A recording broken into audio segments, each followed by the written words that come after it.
Priscilla est concentrée sur ses écrans. L'informatique, elle est tombée dedans toute petite.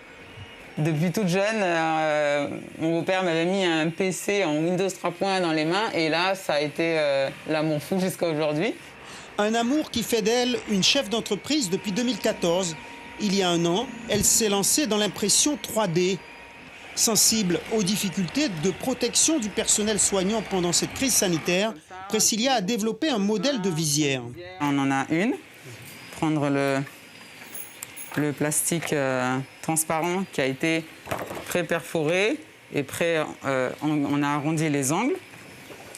Et ensuite, on n'a plus qu'à clipser. Voilà. Et la visière est prête. Pas besoin d'élastique sur ce modèle. Simple mais efficace. À raison d'une vingtaine par jour, Priscilla tente de répondre à la demande. Mais voilà, la matière première commence à manquer. Pour pouvoir imprimer, la matière principale, c'est le fil, parce que ce sont des imprimantes à dépôt de filament.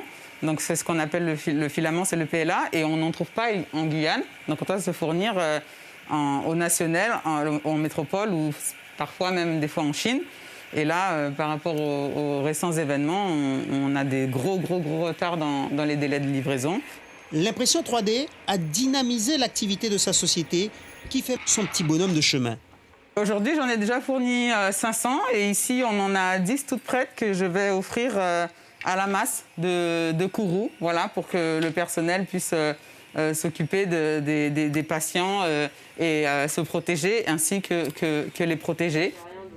Voilà une aide qui sera la bienvenue pour cet établissement de santé. Priscilla espère poursuivre la production de visières pour peu que la matière première ne tarde pas à être livrée. Suivez l'info sur Guyana Première, télé, radio et Internet.